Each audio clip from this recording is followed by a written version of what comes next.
Bismillahirrahmanirrahim. Assalamualaikum warahmatullahi wabarakatuh. Kembali lagi bersama pembelajaran jarak jauh. Ya, untuk hari ini kita akan membahas materi matematika ya, masih tentang mengurutkan berbagai bentuk pecahan. Dan hari ini kita akan sedikit bertemu dengan soal-soal yang baru ya. Kalau kemarin-kemarin langsung soalnya itu angka-angkanya saja, sekarang berbentuk cerita ya. Soal mengurutkan berbagai pecahannya dalam bentuk cerita. Oke, langsung saja ya, dilihat bukunya di latihan kelima. Kalau di buku itu nomor 11 dan 12, tapi Bapak di sini tulis nomor 1 dan 2. Oke ya, perhatikan baik-baik. Nomor 1 di sini ya. Pak Rudi memiliki 3 kebun sayur. Oke ya, Pak Rudi punya 3 kebun sayur. Kebun wortel seluas 0,3 hektar, kebun kol seluas 3/5 hektar, dan kebun jagung seluas 1,2 hektar. Urutkan kebun Pak Rudi dari yang paling luas. Oke ya, perhatikan baik-baik. Dari soal ini kita ketahui bahwasanya Pak Rudi punya 3 kebun. Ya, dari 3 kebun itu nilainya beda-beda. Ada yang bilangan desimal, ada juga yang berbentuk pecahan biasa. Oleh karenanya, untuk mengetahui bagaimana urutan yang paling luasnya, kita ubah semuanya dalam bentuk pecahan desimal terlebih dahulu. Oke ya, langsung saja kita tuliskan apa yang diketahui dari soal tersebut. Yang pertama, ya, diketahui. Oke, Pak Rudi punya 3 kebun. Satu kebun apa tuh? Kebun wortel. Kebun wortel, ya, kita tulis kebun wortel sama dengan berapa? 0,3 hektar. Ya, kelihatan ya? Oke. Kemudian yang kedua ada kebun kol, ya, seluas berapa? 3/5 hektar. Oke. Dan yang terakhir ada kebun jagung. Kebun jagung seluas berapa? 1,2 hektar. Ya, perhatikan baik-baik. Dari informasi yang kita dapat dari soal, ada kebun wortel 0,3 hektar, kebun kol 3/5 hektar, dan kebun jagung 1,2 hektar. Nah, perhatikan baik-baik. Dari ketiga kebun ini, yang nilainya masih berupa pecahan biasa hanya di kebun kol, ya. Yang ini sudah bentuknya pecahan desimal, ini pecahan desimal. Maka yang kita ubah cukup yang kebun kolnya saja untuk menjadi pecahan desimal. Oke ya. Seperti yang sudah-sudah, kalau dijadikan bentuk desimal, maka 3-nya itu di dalam, 5-nya itu di luar, gitu kan? Ya. Yang pembilangnya ada di dalam, penyebutnya ada di luar, seperti itu. 3 dibagi 5 bisa atau tidak? Tidak bisa, maka kita beri angka 0.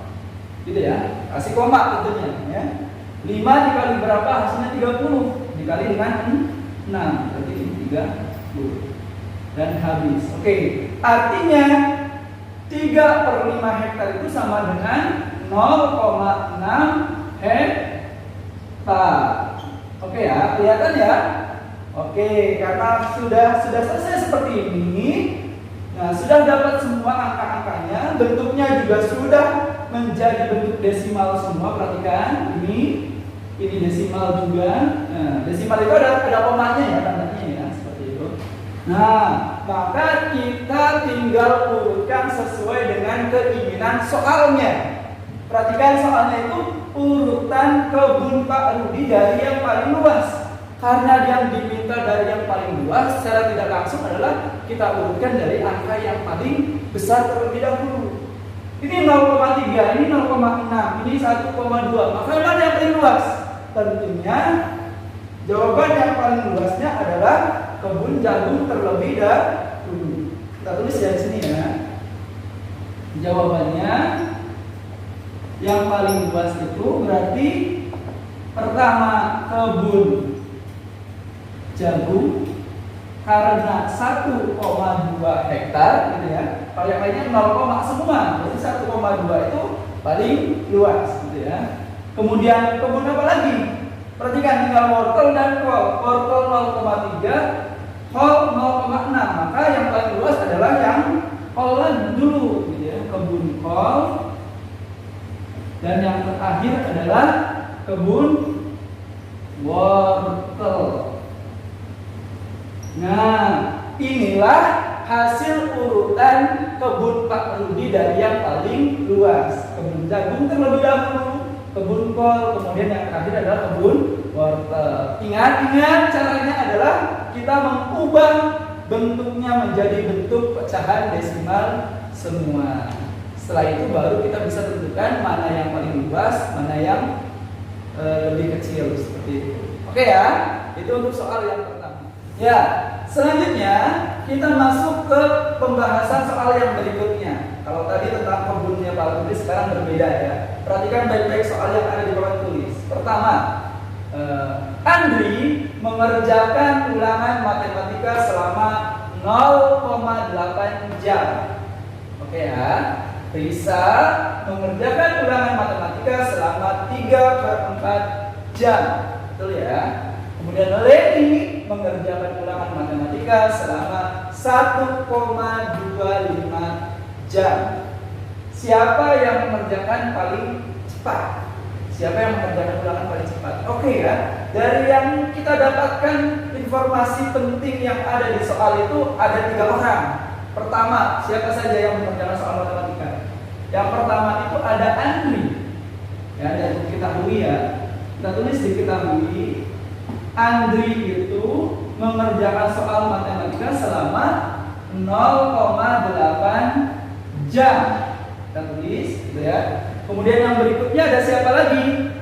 Ada Risa mengerjakan soal matematika selama 3/4 jam gitu ya. Kemudian yang terakhir ada siapa lagi? Ada Leni mengerjakan soal matematika selama 1,25 jam. Oke. Dari ketiga informasi yang kita dapatkan ini, yang Andri sudah dalam bentuk desimal, yang Leni pun demikian sudah dalam bentuk desimal karena ada tanda komanya. Itu ya. Oke, tinggal yang Risa yang belum dalam bentuk desimal, dia masih dalam bentuk pecahan biasa. Maka kita ubah dulu yang pecahan biasanya ini menjadi bentuk desimal. Nah, seperti yang tadi ya. Ingat-ingat, pembilang berarti ada di dalam, ya. Penyebutnya ada di luar. Perhatikan baik-baik. 3 dibagi 4 bisa atau tidak? Tidak bisa. Maka kita beri tanda 0 di atasnya dikasih koma. Kemudian 0-nya dimasukkan di sini. 4 dikali berapa? Yang hasilnya dekat dengan 30. 4 kali 5 20. 4 kali 6 24. 4 kali 7 28. 4 kali 8 32 kelebihan. Berarti 4 kali itu 7. 7 dikali 4 hasilnya adalah 28. Begitu ya. Oke, kemudian angka ini kita kurangi ya. Perhatikan, 30 dikurangi 28 hasilnya adalah 2. 2 bagi 4 bisa enggak bisa, maka kita tambahkan 0 lagi.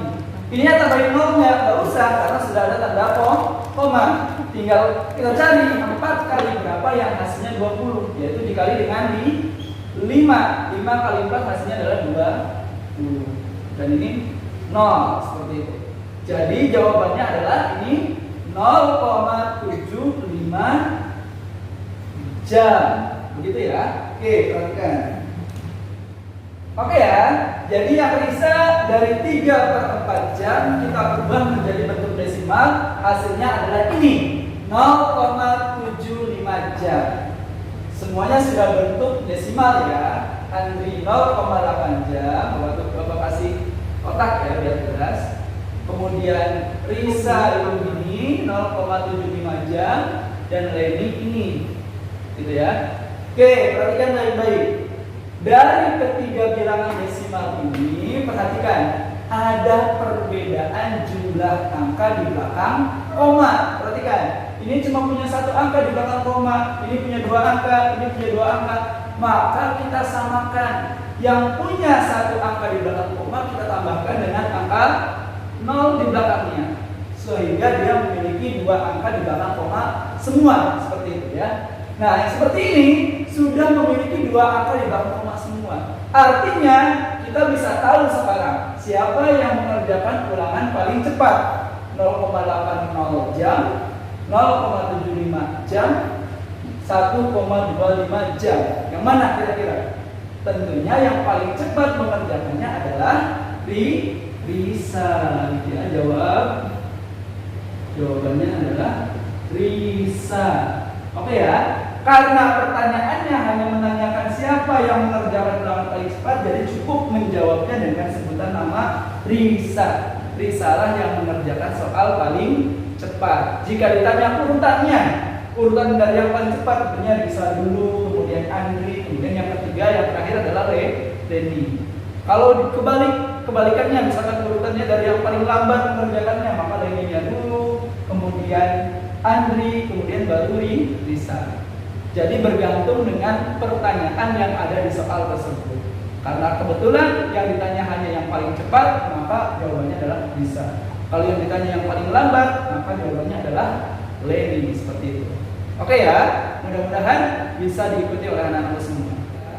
Sekarang kita mulai masuk ke materi yang berikutnya. Perhatikan baik-baik ya. Ini adalah salah satu soal yang Bapak ambil dari latihan 6 ya. Perhatikan nomor 3 ya. Andi memiliki 35 kelereng.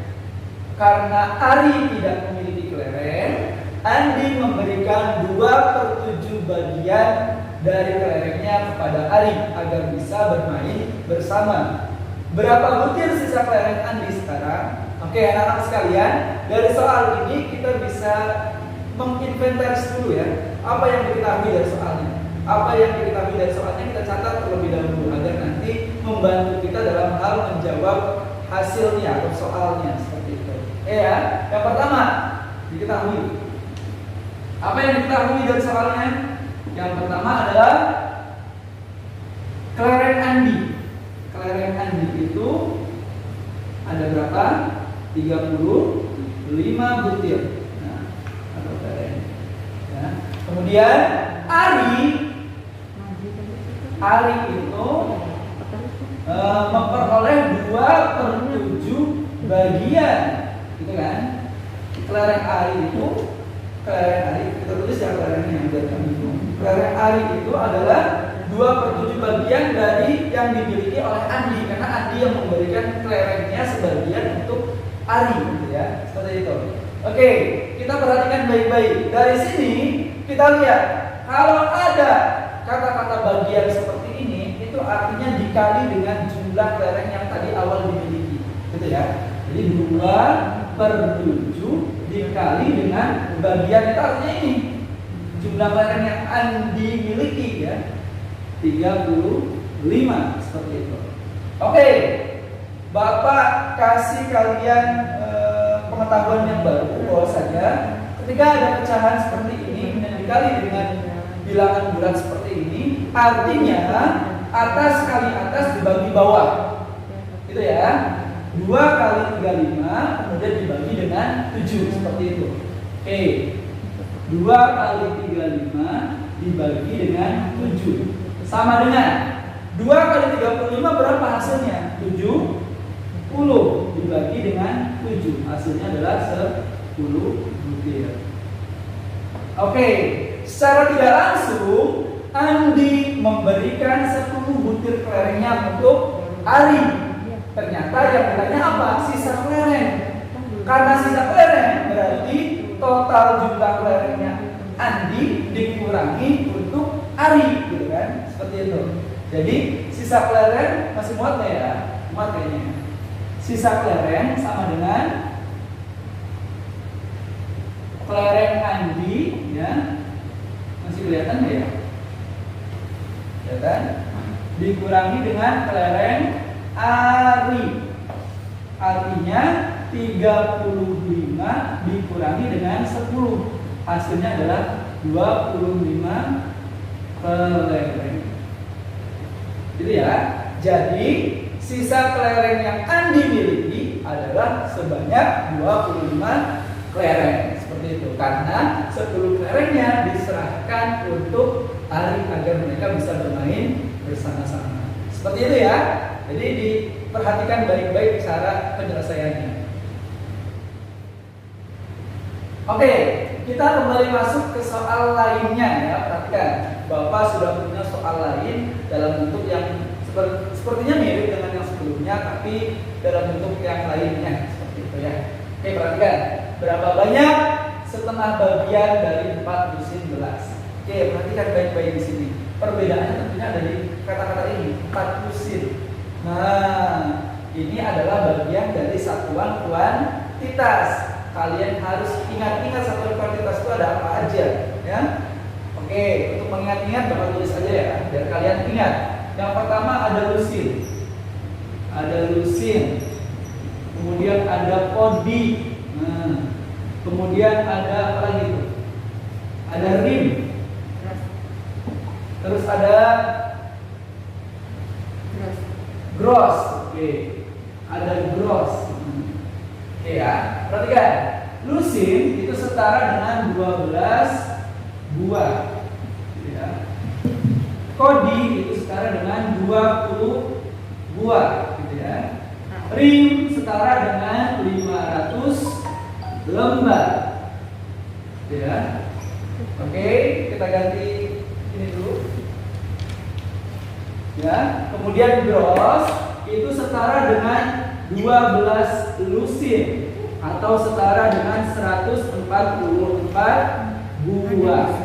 Nah, ini Bapak kotakin, diingat-ingat, ini dicatat dan jadikan catatan yang penting karena ini adalah hal yang akan kita gunakan untuk bisa menjawab soalnya, gitu ya. Oke, perhatikan baik-baik. Sebelum kita tahu setengah bagian dari 4 lusin, maka kita harus tahu dulu berapa sih sebenarnya 4 lusinnya itu, gitu ya. Oke, perhatikan. Jawaban yang pertama, kita harus cari jumlah gelas dulu. Gelas itu sama dengan 4 lusin. Begitu ya. Artinya gelas sebanyak 4 lusin itu artinya 4 dikali dengan 12. Dari mana 12-nya? Lusin itu setara dengan 12 buah. Jadi dikali 12. Begitu ya. 4 kali 12. Seperti itu. Artinya 48 buah, gitu ya. Oke, jadi dari soal ini ternyata ada 48 buah gelas, gitu ya. Setengahnya itu berapa? Maka setengah bagian dari 4 lusin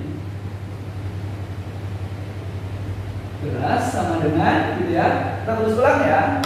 Setengah dikali dengan 4 lusin gelas itu artinya 48. Seperti yang tadi disampaikan, kalau ada bentuk pecahan dan bentuk bilangan bulat seperti ini, artinya yang atas dikali dengan ini dibagi dengan yang bawahnya. 1 kali 48 dibagi dengan 2, gitu ya.